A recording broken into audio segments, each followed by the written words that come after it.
I got so much motherfucking design on right now.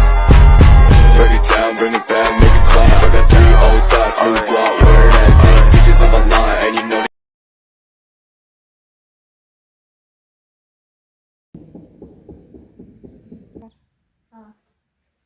Iya, silakan masuk. Misi Kak. Ya, silakan. Silakan.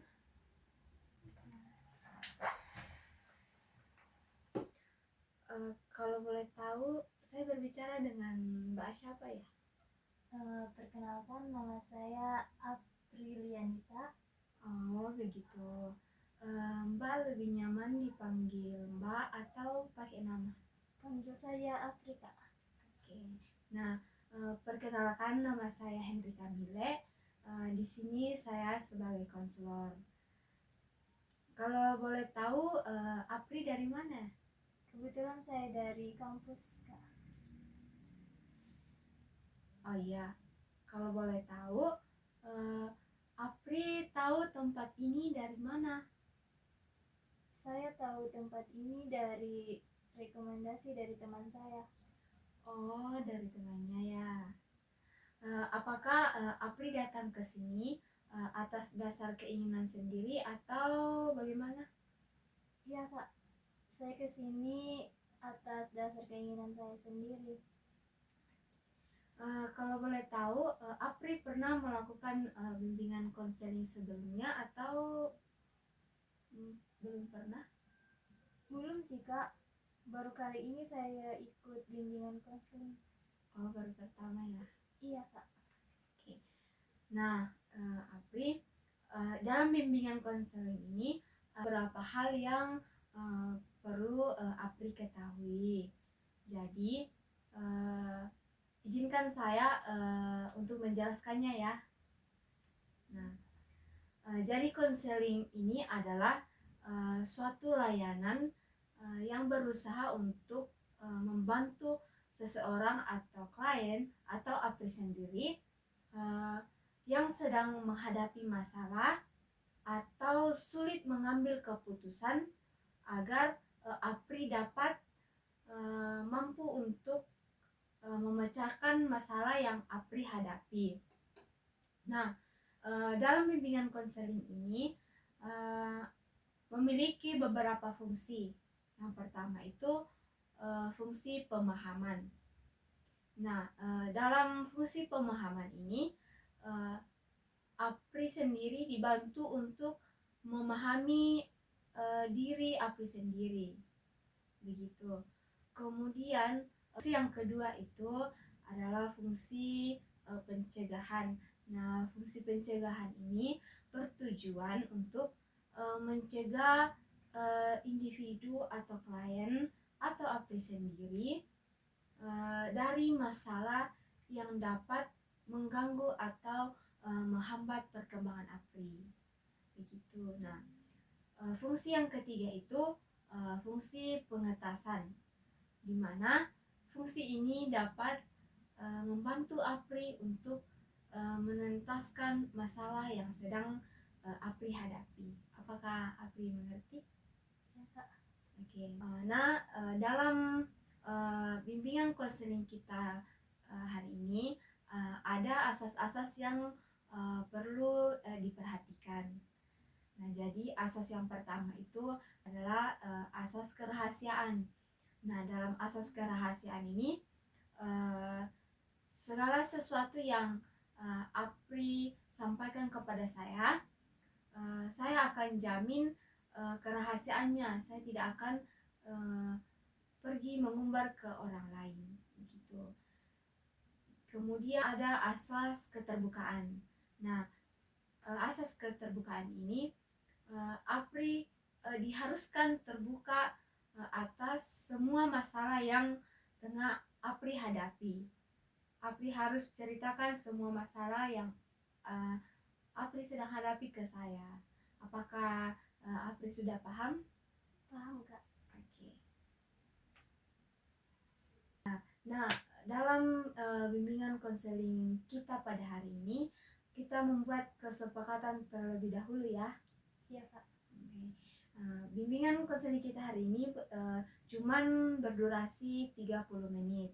Nah, jika dalam pertemuan kali ini permasalahan APRI belum terselesaikan, maka kita dapat mengatur pertemuan selanjutnya seperti itu. Apakah APRI tidak keberatan? Tidak kak. Oke, baik. Kita mulai konseling ya. Coba ya Apri ceritakan masalah apa yang sedang Apri alami saat ini. Jadi begini kak, akhir-akhir ini saya merasa capek dan sedih. Saya kerja setiap hari sepulang kuliah untuk bayar kebutuhan sendiri, biaya kuliah, dan juga bantu adik saya di rumah. Kadang saya merasa hampir nggak punya waktu untuk istirahat kak. Oh, wah, saya bisa bayangkan betapa beratnya beban yang kamu tanggung. Sudah berapa lama kamu menjalani semuanya sendiri? Sudah sekitar 1 tahun kak. Jadi begini kak, akhir-akhir ini saya merasa capek dan sedih. Saya kerja setiap hari sepulang kuliah untuk bayar kebutuhan sendiri, biaya kuliah, dan juga bantu adik-adik saya di rumah. Kadang saya hampir nggak punya waktu untuk istirahat. Wah, saya bisa bayangkan betapa beratnya beban yang kamu tanggung. Kalau boleh tahu, sudah berapa lama kamu menjalani semuanya sendiri? Sudah sekitar 1 tahun kak, sejak orang tua saya meninggal. Saya itu harus bekerja untuk memenuhi kebutuhan saya sendiri dan juga adik-adik saya. Oh, begitu. Saya turut berduka ya atas kepergian orang tua Apri. Pasti tidak mudah menjalani semua ini sendirian. Iya kak, memang berat. Kadang saya merasa tidak sanggup. Saya sering menangis diam-diam karena merasa semua tanggung jawab ini terlalu besar buat saya. Saya paham sekali perasaan kamu. Wajar jika Apri merasa lebih. Saya paham sekali perasaan Apri. Wajar jika Apri merasa lelah dan sedih. Apri sudah melakukan hal yang luar biasa, berjuang untuk diri sendiri dan juga untuk adik-adik. Tapi sepertinya Apri sudah mulai merasa kelelahan ya. Iya kak, saya merasa capek sekali. Kadang saya juga jadi sulit fokus untuk kuliah. Nilai saya mulai turun dan saya takut tidak bisa lanjut kuliah karena uangnya juga mulai berkurang. Baik, jadi dari cerita Apri tadi, masalah utama adalah rasa lelah dan stres karena harus menanggung banyak tanggung jawab sendirian, ditambah dengan tekanan ekonomi dan juga tekanan dari kampus ya. Apakah masalahnya benar begitu? Iya kak, benar sekali. Saya merasa seperti tidak punya waktu untuk diri sendiri.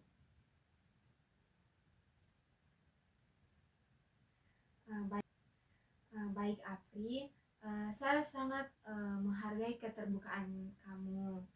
Sekarang, menurut Apri, hal apa yang paling membuat Apri merasa berat akhir-akhir ini? Yang paling berat itu masalah keuangan kak.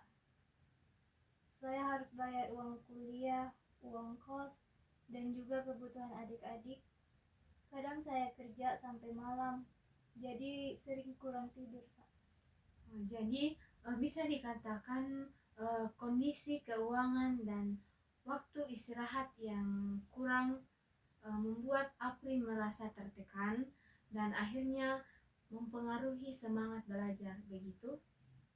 Iya Kak, saya juga sering merasa tidak punya motivasi lagi Kak. Jadi dari cerita Apri, saya menangkap bahwa Apri sedang menghadapi banyak tekanan. Apakah saya benar? Benar sekali. Kita akan mencoba melihat apa yang terjadi menggunakan langkah ABC. Nah, peristiwa yang membuat Apri stres adalah tuntunan kuliah dan kebutuhan keluarga yang harus Apri tanggung sendiri. Betul? Iya Kak. Oke. Nah, ketika mengalami hal itu, apa yang Apri pikirkan dan yang sering muncul dalam hati Apri? Saya merasa harus kuat sendiri. Saya tidak boleh gagal karena kalau saya gagal, tentu adik-adik saya akan hancur hidupnya. Saya merasa semuanya jadi tanggung jawab saya, Kak. Nah, jadi keyakinan Apri adalah bahwa Apri wajib kuat sendiri dan tidak boleh gagal sama sekali. Kalau gagal sedikit saja, berarti semua buruk. Begitu ya? Iya, Kak. Nah, keyakinan seperti itu membuat Apri merasa sangat terbebani dan akhirnya cemas, sedih, kurang tidur, serta sulit fokus dalam perkuliahan. Betul? Iya, Kak, benar sekali. Baik. Artinya perasaan lelah dan stres itu sebenarnya bukan hanya karena banyaknya tanggung jawab, tetapi juga karena keyakinan Apri yang terlalu keras kepala dari dalam diri sendiri. Sekarang kita coba cek ya, apakah keyakinan itu benar dan membantu. Apakah benar Apri harus kuat sendiri dan tidak boleh meminta bantuan? Sebenarnya tidak juga sih, Kak. Apakah benar kalau nilai turun sedikit, maka masa depan Apri dan masa depan adik-adik Apri akan langsung hancur? Tidak juga, Kak. Nah, apakah wajar manusia membutuhkan istirahat? Wajar, Kak. Jadi, apa yang Apri pikirkan selama ini terlalu memberatkan diri sendiri ya? Iya, Kak. Saya seperti menekan diri saya sendiri. Kalau begitu, kita akan bangun pikiran baru yang lebih membangun. Bagaimana kalau Apri tanamkan dalam hati dan pikiran Apri seperti ini? Saya bertanggung jawab, tetapi saya tidak harus melakukan semuanya sendiri. Kemudian, saya boleh meminta bantuan kepada siapa saja. Kemudian, kegagalan kecil bukan akhir dari segalanya. Nah, yang terakhir, Apri pikirkan bahwa Apri itu berharga meskipun sedang lelah. Apakah pikiran itu lebih nyaman bagi Apri? Iya, Kak, lebih menenangkan. Oke, Apri. Sekarang kita akan menyusun langkah yang sesuai dengan keyakinan baru tadi. Apri bisa lihat di sini langkah yang bisa Apri lakukan, yaitu yang pertama, Apri bisa membuat jadwal istirahat, kemudian kuliah dengan baik, dan bisa membuat jadwal kerja yang seimbang, bisa membagi waktu antara kuliah dan kerja. Kemudian yang kedua itu Apri bisa menghubungi pihak kampus atau